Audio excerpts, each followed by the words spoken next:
दोस्तों Indian railway finance corporation limited यानी IRFC की बात करो, कंपनी के एजीएम का नतीजा हमारे सामने आ चुका है। कंपनी ने अपने प्रॉफिट और रेवेन्यू के बारे में जानकारी दी है। कंपनी ने कितना डिविडेंड देना है शेयर होल्डर को उसकी जानकारी दे दी है।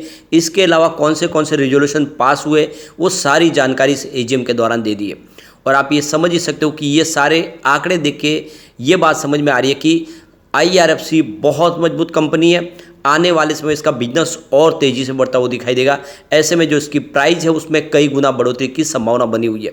तो अच्छे से समझेंगे उस एजीएम के जो मुख्य पॉइंट है उसको, और क्या इस समय हमें आईआरएफसी में इन्वेस्टमेंट करना चाहिए। क्योंकि भले ही स्टॉक इस समय दौड़ा हो, लेकिन आईपीओ के बाद से स्टॉक कम से कम 1.5 साल तक आपको 21 से लेकर 24 के आसपास ही दिखाई दिया होगा। काफ़ी समय तक स्टॉक में कोई तेज़ी नहीं बनी थी। अब स्टॉक दौड़ा जरूर है, लेकिन जिस हिसाब से कंपनी का बिजनेस है, 1 लाख करोड़ का इसका मार्केट कैप है, उस हिसाब से इसकी प्राइस बहुत कम है। तो क्या इस समय इन्वेस्टमेंट करना चाहिए, जानने की कोशिश करेंगे इस वीडियो के माध्यम से। लेकिन फ्रेंड, उससे पहले अगर आप पहली बार हमारे चैनल पर आए तो चैनल को सब्सक्राइब कर दीजिए, एक बेल आइकॉन दबा दीजिए ताकि जब भी नया वीडियो बने पहला नोटिफिकेशन आपको मिले। वीडियो पसंद आए तो लाइक से जरूर कीजिए। चलो फ्रेंड्स, वीडियो स्टार्ट करते हैं। मैं हूं आपका दोस्त एस बी दवे और हमारे अपने चैनल ऑनलाइन कमाई में आपका बहुत बहुत स्वागत है। तो सबसे पहले अगर हम बाज़ार की बात करें तो कल बीएसई सेंसेक्स में हमने गिरावट देखी है। आप देखो कि जो क्लोजिंग है वो 66,009 के स्तर पर रही है, जहां पे 221 पॉइंट की गिरावट थी, यानी 0.33% गिरा बीएसई सेंसेक्स। अब प्रॉब्लम ये थी कि इंट्राडे में 66,000 का स्तर भी टूटा, जो लो बना वो 65,952 का। इसका मतलब यह है कि बाज़ार में आने वाले समय कुछ और गिरावट भी हो सकती है। और इसके पीछे वजह यह है कि एफआई बाज़ार में लगातार बिकवाली कर रहे हैं, उनकी तरफ से लगातार बिकवाली हो रही है। आप ये देख ही सकते हो कि 22 सितंबर को यानी कल भी उन्होंने बिकवाली की है। कल उनकी जो खरीदारी थी वो 10,840 करोड़ की थी, लेकिन सामने उन्होंने 12,166 करोड़ का माल बेच दिया। इस तरह से उनका जो बिकवाली का आंकड़ा निकल के आ रहा है वो 1,326 करोड़ है। ये निगेटिव आंकड़ा है। अच्छी थोड़ी राहत भरी खबर ये रही कि पिछले 2 ट्रेडिंग सेशन जो लगातार 3,000 करोड़ के आसपास बिकवाली करते वो थोड़ा सा आंकड़ा नीचे जरूर आया, जिससे थोड़ी सी राहत बाजार को मिली है।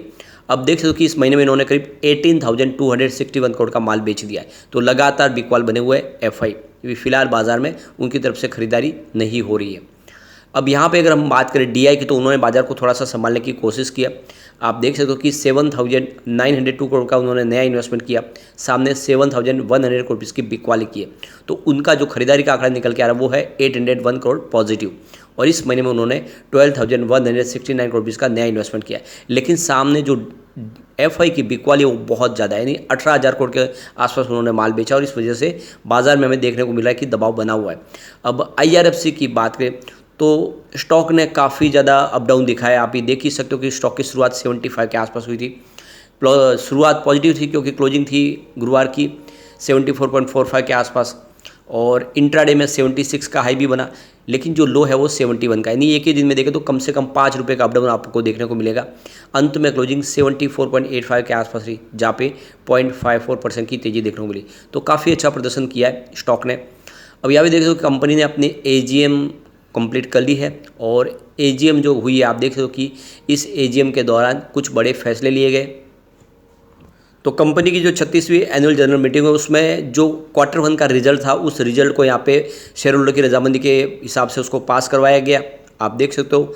इसके अलावा देखें, कंपनी ने जो डिविडेंड का ऐलान किया था, उस डिविडेंड के लिए जो पेमेंट है उसके लिए रकम का भी जो चुकाना है, उस रकम को चुकाने के लिए भी शेयर होल्डर की रजामंदी ली गई है इस एजीएम के दौरान।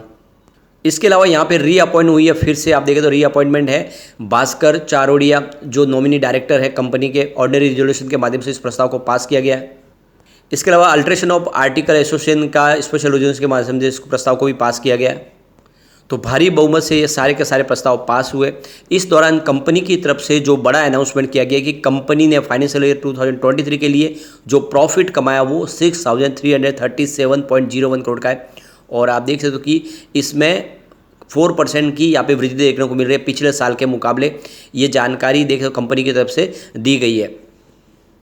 तो एजीएम के दौरान जो एनुअल जनरल मीटिंग में देखें तो शैली वर्मा जो सीएमडी है कंपनी की, उन्होंने कहा कि कंपनी ने जो अपना रेवेन्यू ऑपरेशन के माध्यम से कमाया वो 23,891.28 करोड़ के आसपास है, जहाँ पे 17.70% की ईयर ऑन बेसिस पे वृद्धि हुई है। तो रेवेन्यू भी बढ़ा है कंपनी का और प्रॉफिट भी बढ़ा है, इसकी जानकारी दी गई है। इसके अलावा इस प्रॉफिट के हिसाब से देखें तो कंपनी ने 1960.28 करोड़ रुपीज़ के डिविडेंड का ऐलान कर दिया है। यानी आप देखें प्रॉफिट आफ्टर टैक्स के हिसाब से जो काट के 30.93% का डिविडेंड के लिए जो रकम है वो उसका यहाँ पे अप्रूवल दे दिया गया है। शैली वर्मा की तरफ से कहा गया है कि करीब 32,392.63 करोड़ रुपीज़ की जो रकम है वो यहाँ पे डिसबर्स की गई है।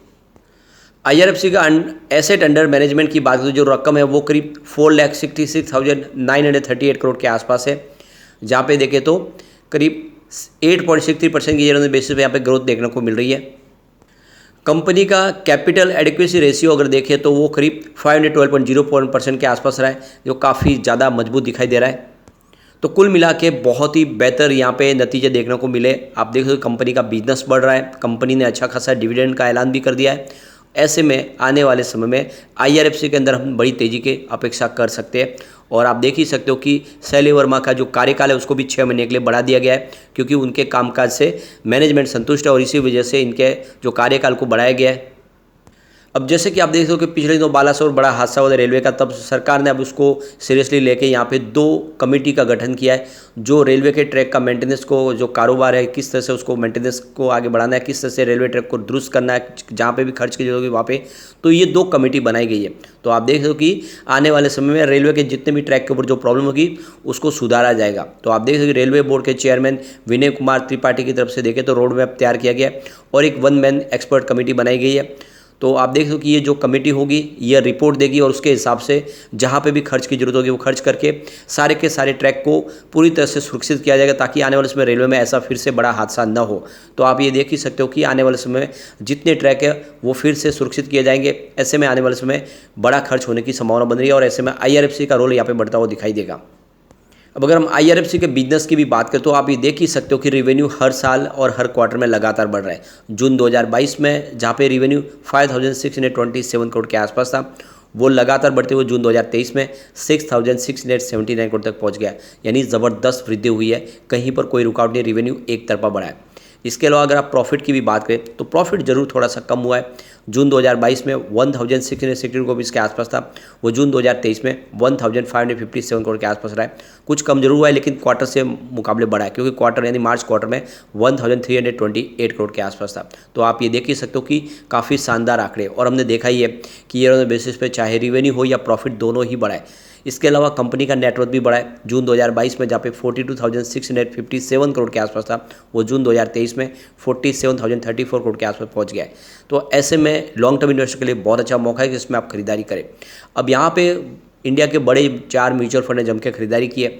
Bank of India tax advantage direct ने यहाँ पे 1.79% की होल्डिंग ली है। इसके अलावा अगर आप देखें तो HDFC balance advantage fund direct plan growth ने भी 0.50% की होल्डिंग ली है IRFC के अंदर। HDFC large and mid cap fund direct growth की भी बात करें तो उनकी होल्डिंग 0.45% है IRFC के अंदर।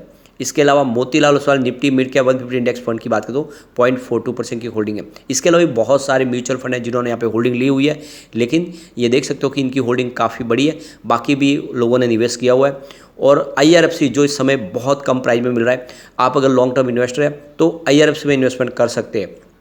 आने वाले 5 से 10 साल में IRFC का स्टॉक आराम से 500 के टारगेट को टच कर सकता है या उससे ऊपर भी जा सकता है, क्योंकि इसमें प्राइस अभी बढ़ी नहीं है। आने वाले समय जिस तरह से रेलवे के लिए सरकार ने खजाने खोल दिए, बहुत सारा खर्च होने वाला है, ऐसे में रेलवे के स्टॉक सारे मल्टीबैगर बनेंगे। तो IRFC में निवेश का ये सही मौका है। लेकिन फ्रेंड, कोई भी इन्वेस्टमेंट करने से पहले अपने फाइनेंशियल एडवाइजर से बड़े ले ले या अपना खुद का रिसर्च करें, क्योंकि मैंने वीडियो आपके एजुकेशनल पर्पज़ के लिए ही बनाया। वीडियो पसंद आए तो लाइक शेयर जो कीजिए और